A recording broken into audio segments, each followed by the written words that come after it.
itulah alasan kenapa saya bisa seperti sekarang. Secara nggak sengaja, secara tanpa keinginan, tanpa sadar, akhirnya masuklah di FKG gitu. Dokter itu mulia yang pertama. Kemudian dengan menjadi dokter, tentunya kita juga bisa bermanfaat untuk orang lain. Tapi bagi saya, pada saat itu motivasi utama saya untuk memilih jadi dokter gigi itu karena ingin membanggakan orang tua.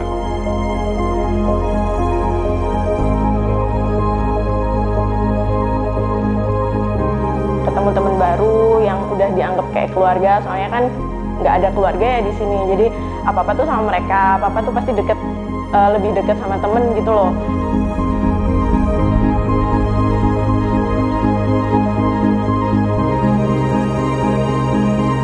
Dukanya itu banyak banget Mas kalau mau diceritain.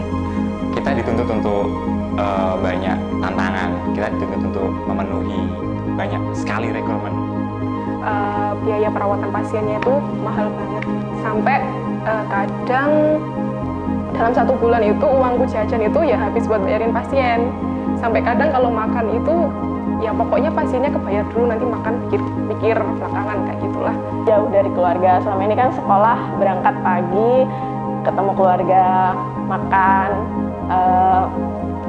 hal-hal sepele yang kayak salim sama ibu kayak gitu kan. Terus sekarang tuh udah nggak bisa karena harus berangkat sendiri gitu. Terus pulang misal sedih karena pasien tiba-tiba mutung atau gimana, itu kita pendem sendiri kayak gitu.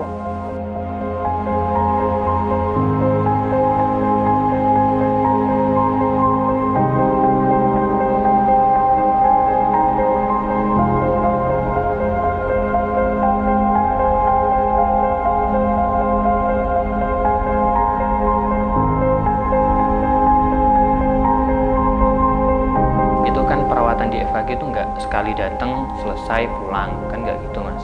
Jadi bisa sampai 4 minggu atau sampai 1 bulan. Nah, di situ kadang pasien tiba-tiba mutung Mas. Jadi kita perawatan dapat 3 minggu, tinggal 1 step terakhir pasiennya tiba-tiba bilang, Mas, saya nggak bisa lagi melanjutin perawatan. Padahal malam tuh udah janjian gitu, iya ya Mas ya besok dateng ya gitu-gitu. Terus iya Ma ya, udah sok-sokan gitu. Terus besoknya jam 9 di klinik ditelepon, di WA, di line, nggak diangkat. Nah tapi yang paling susah, bukan paling susah sih sebenarnya ya, paling dramatis itu di satu stase klinik itu, namanya tuh BLP. Jadi mau BLP tuh harus antri dulu. Mungkin aja ketika kamu antri hari itu, kamu belum tentu kamu bakalan BLP hari itu. Kerjakan pasien lagi. Jadi kan harusnya lulus, tapi pas BLP ada kendala, itu malah bisa jadi nggak lulus malahan.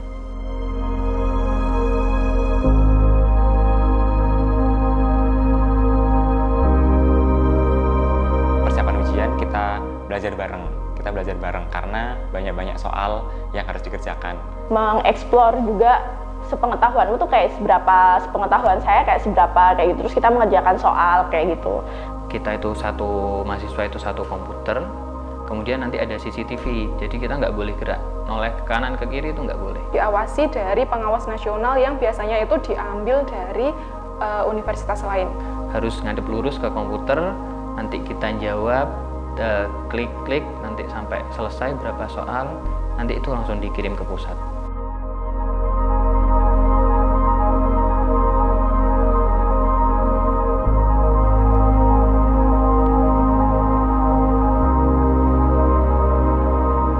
Silakan membaca soal.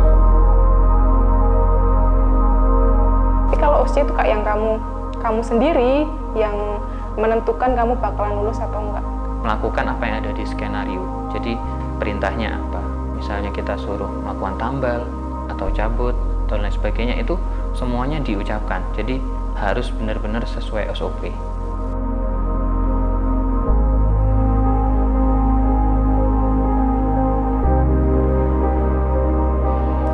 Tak terasa perjalanan ini sampai pada gerbang ini.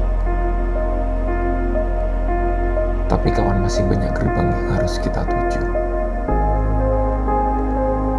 Meski terlalu banyak keluh, banyak peluh, selalu ingat perjuangan ini. Selamat datang di kehidupan baru.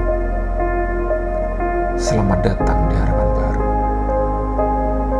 Selamat datang pada wajah baru.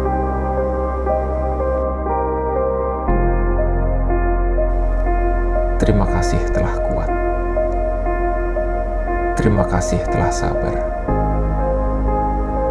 Terima kasih telah berjuang.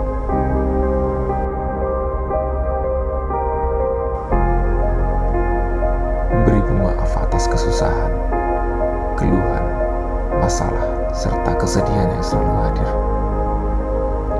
Tetap tersenyum. Cintai semua orang. Tetap semangat. Perjuangan masih panjang. Tak semua kasih bentuknya kata. Tak semua hati pandai sampaikan rasa.